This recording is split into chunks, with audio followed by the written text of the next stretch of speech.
Good afternoon. Well, good afternoon, Steve. We appreciate you taking time out of your schedule to join us for the second time. The first time the mistake was a scheduling error on my part. First time interview went very well. So. Yes. But for people watching online, this is Steve Wolfson, and he is the current district attorney here for Clark County, and he is running for re-election. Or technically, is it retention? Well, it's either election or retention, because okay. I was appointed and now I have to run to be elected to my own 4-year term. Okay. But he was appointed, Steve was appointed by the County Commission in February 2012, correct? Correct. So in the past 2.5 years, you've had a chance to really get to know the office and see its inner workings. What ideas do you have, assuming you are retained or elected to a 4-year term? What ideas do you have, or what areas do you want to improve upon the office, either on the civil or criminal side? Well, as you know, the District Attorney's Office, John, because you work with many of my criminal deputy DAs, is the largest law firm in the state of Nevada. A lot of people don't realize that. There are 170 lawyers, 110 in the criminal division, and I'm very, very humbled by the fact that I lead the largest law firm in the state of Nevada. But the criminal division is the largest section. It is the section of the DA's office that gets the most attention. I do believe that it is probably the most important because it is the section that affects public safety. And that's what most people care about in this community. People wake up, they care about their families, they care about being safe in their homes and their workplaces. So the District Attorney's Office provides an element of that public safety. So my first priority is to continue to provide the best public safety possible. I recently joined a national group of prosecutors against gun violence. It's an acronym, PAGV. And it's a number of prosecutors from all over the country that was formed by the Los Angeles City Attorney and the New York District Attorney Cyrus Vance. And together we're a coalition to talk about what can we do to help curb gun violence. Because every single day when we wake up in the morning and we turn the television on or read the newspaper, somebody's getting shot, somebody's getting killed. Our homicide rate is up in this county. So I could go on and on and on, but my first priority has been and will continue to be public safety. Regarding the criminal division, in the past few years, we've had, well, those of us who practice criminal defense have seen various deputies appointed to more specialized areas. Earlier, before we went on camera, we were talking about the deputy who's appointed to handle the fraud-related cases. And a very good friend of mine was recently appointed to focus on animal abuse type cases. I realize, I don't know if it's necessarily within your bailiwick to micromanage on that level, but are there any other specialty groups that you would like to see deputies appointed to, criminal deputies appointed to maybe focus on and try and tackle problems that have been somewhat underserved at this point in time? It's a great question, and Amy Ferreira is I thought to be the perfect person to take over the animal abuse cases. I think that's who you're talking about, John. Yes. I am a very hands-on manager of the District Attorney's Office. We have 700 employees, and like I said, 170 attorneys. I do not get involved in the hiring and the recruiting for the non-lawyers. I can't. I have good people that are in charge of that, but when it comes to the hiring of lawyers, and when it comes to the reassignment of lawyers, I am directly involved, and in fact, I make the final decisions. We are always looking for where we need to fill needs. I'll go back to this new group I joined, the Prosecutors Against Gun Violence. I have a gun team, which is a team of 4 lawyers, and all they do is prosecute gun cases, meaning people that commit crimes with guns. 4 lawyers full-time. Question, is that enough? Perhaps I need to double that team and really focus on people that use guns even more even more than I do now. I mentioned the fraud unit. When I took over in the DA's office, there was no one lawyer assigned to the fraud team. The fraud cases, the more sophisticated thievery cases, went to the general litigation teams. There was no specialized unit. I decided that we needed one, so I appointed, to use your word, John, a Chief Deputy District Attorney, J.P. Rahman, to handle the specialized fraud cases. And that's a unit that I think we need to perhaps double up. Maybe I need to put a second lawyer there. But I think for today, we are covering the basis as far as having specialized units. When I took over, the DA's office was not in the specialty courts. My predecessor had withdrawn the DAs from the DUI courts, the drug courts, veterans court, mental health court, competency court. I put our lawyers back into those courts because it was very important to the county commissioners that the DAs physically be in those specialty courtrooms. And I did that without any additional resources. But I think for now, when you look at my special victims unit team, which handles all of the sexual assault cases, whether it be adult or children, I have 9 lawyers. These are all chief deputy DAs. These are lawyers that have 5 to 20 years experience that do nothing but child sexual assault cases. And then when you look at the fact, I have a gang team that has 4 lawyers that do nothing but gang cases. And I can go on and on and on. I have a major violator unit, which is probably the toughest unit to be in because 9 lawyers that do nothing but murder cases. Now there are some exceptions. The Dr. Desai case, which was a huge case, my major violator team did that. And once in a while, a super high profile case that may not be a murder case will be handled by MVU. But the vast majority of the cases that team handles are homicides. So I think for now, we're covered as far as the need for specialized teams. Well, in addition to the criminal aspect of your job, the DA's office also focuses on enforcing child support orders at the annex over on Eastern and Flamingo, which is kind of a forgotten annex for many of us who are downtown. What ideas do you have to try and streamline or improve the rate of capture? Maybe capture is the wrong term, but correct, the collection rates for those individuals who are, quote unquote, the deadbeat parents that are floating around out there. I'm so glad you asked me that question because this is a unit, like you say, that most people don't even realize the district attorney handles. This is my family support division. It's on East Flamingo. So it's in a separate facility from the normal downtown courts. And they are in charge of primarily the collection of unpaid child support. And a lot of people don't know, I have 300 employees in my family support division, about 15 lawyers, but non-lawyers, about 280. That's a lot of people. From a staff standpoint, that's the largest division I have. I am very proud of that unit because just a few years ago, the district attorney's family support division was 54th out of 54 in the national ranking because there are national performance measures.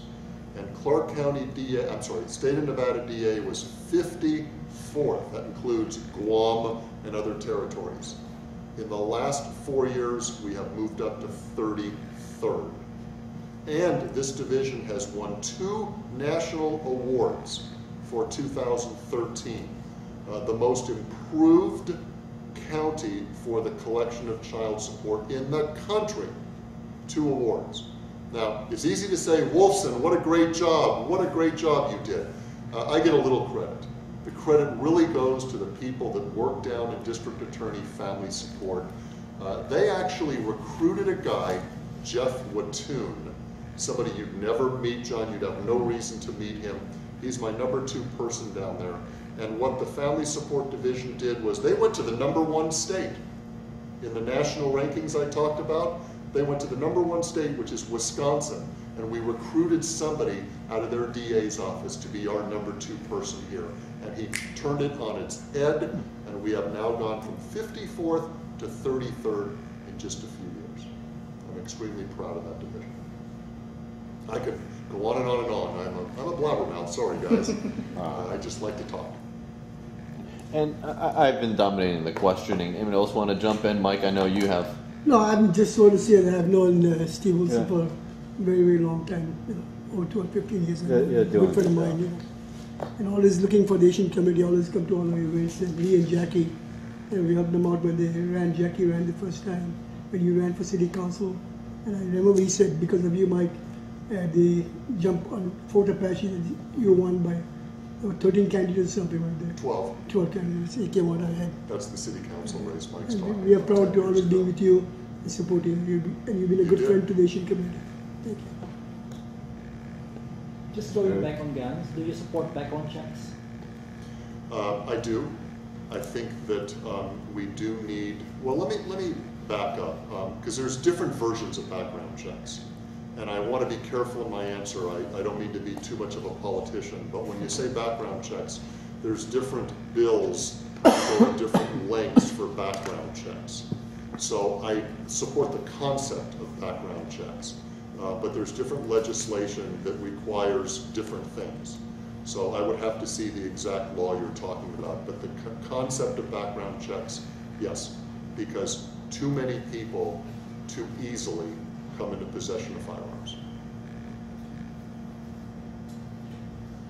Ron? No questions? I can keep going. I learned a lot today. It's great. I have no idea DA office is that big. huge. Yeah, it's a lot of people. Well, most people think of the criminal division, and they know about juvenile. We haven't even talked about juvenile. John, you probably do some juvenile work. I've had a cup of coffee down there once or twice. Okay. And that's where I was going to go next, but I... Well, then let me... Well, in general, you brought up the juvenile division. There... What's the best way to put this? There have been some issues with the way the juvenile division has been criticized in the past for how they're handling certain cases specifically, and we don't need to get into those specific cases, but in general, what areas of improvements do you see that you would like to enact, assuming you are elected to another 4-year term and can put your programs fully into place down at Pecos and Bonanza at the different juvenile annex? The juvenile division is comprised of 2 subdivisions, the delinquency side, which is a group of lawyers that prosecute persons that are under the age of 18 that commit crime. So that's the delinquency side. Then we have our child welfare side. That might be what you're hinting at, John. The child welfare side deals with adults that are accused of child abuse and neglect. And oftentimes when our Department of Family Services, which is a branch of the county that's not connected with the DA's office, is contacted about a home where there's abuse occurring. And the social worker has to go in, and oftentimes the family services worker will remove the child from the home. And the district attorney's office will bring child abuse and neglect charges against the parent, and then they go in the court system, and then the judges decide whether or not the children should go to foster homes or be placed with some other homes rather than the home where the child abuse is occurring. That's a huge operation because DFS, the Department of Family Services, which like I said is another branch of county government, has hundreds of employees. And their caseworkers, I believe, have huge caseloads. And there have been some problems. There have been tragically injuries resulting in deaths. And my office actually criminally prosecuted 2 folks for the death of RJ. RJ was the little boy that came to school, and it was obvious that he had been physically abused. And the person at the school called over to the Department of Family Services, and the DFS worker who screened the call, they claim misdiagnosed the severity of of this incident, and the child, rather than being removed from the home, was allowed to go home that afternoon.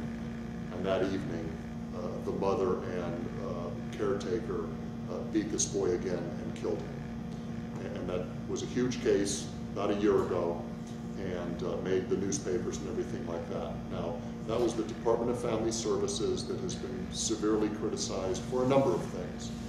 My office works with that department on a daily basis, and we have meetings all the time. I was in a meeting with Lisa Reese-Lee, who was the department head of DFS just 2 weeks ago. Barbara Buckley, who heads the Legal Aid of Southern Nevada, a wonderful agency whose lawyers represent children in these cases, was part of that working group. So everybody knows that it's a work in progress, and my office is going to continue to work with these other agencies to make it a better system. Are there any plans to, because when it comes to specialty teams and assignments, you had said you play a very active role and have to sign off on all of them. Do you foresee any changes regarding the individuals who are currently staffing the child abuse and neglect cases down in family support, down at the family division, since they are somewhat of a distinct unit from the criminal deputies, even though the criminal deputies are oftentimes sent to the juvenile division from time to time? Well, I have a chief deputy DA down there. Her name is Bridget Duffy. I recruited Bridget. She was a hearing master. She was originally a deputy attorney general that did child abuse cases and had that background, and I recruited her to be my chief deputy there. So Bridget Duffy oversees the delinquency side and the child welfare side. And I rely on Bridget because I think she's a great lawyer who cares about kids. And that's the number one thing. You have to have people that care about kids. And there is always a transition. A lawyer retires. A lawyer moves out of state. So within my 170 lawyers, and about 15 are on the child welfare team, there's always a little movement. But I rely on Bridget for making recommendations to me. We just hired a new lawyer that's going to go down there. But they're a pretty solid team. And the child welfare division is divided up into 2 teams. Bob Griffey is the chief of one. Ron, his last name is slipped me now, is the chief of the other. Is it Cordis? Is it Ron Cordis? Yeah, who I love. And those are good lawyers that are hands-on. So I rely on them to make the day-to-day decisions. Okay. You also, and we'll go back to kind of where we started with respect to the law enforcement or the criminal division. Obviously, you work hand in hand with the sheriff's office and Metro on literally on a daily basis. We're going to have a new regime taking over, or at least a new face of Metro taking over, should we say. What ideas do you have to potentially improve the communication between Metro and the DA's office once either of these candidates becomes Joe elected? Lombardo or Larry Burns? Well, the communication is great now. We communicate with Metro on a regular basis. Robert Daskus, who heads the major violator team, the team of homicide detectives, is on call 24/7, literally. Whenever there is an officer-involved shooting, Robert Daskus personally responds to every one of those, as does Christopher Lawley, and I respond to many of them as well. That team of lawyers, whenever there's an officer-involved use of force resulting in a fatality, one of those team members as well responds out there, because we now do the use of force reports, the written reports that come out after the police fatality review hearing. That's the hearing that took the place of the coroner's inquest process. So my homicide team is extremely active 24/7 with Metro and North Las Vegas and Henderson anytime there's an officer-involved shooting. I just got an email yesterday from a gang detective, and I could read it to you off my iPhone, where he just praised the work of my gang team. Now, I'm not trying to say that I've got the best office in the world and everything's peachy. We've got our problems and our issues like anybody else. But I'm very proud of the work that my lawyers do. This gang detective talked about a couple of gang deputy DAs that came out on a Saturday because they needed 5 search warrants done.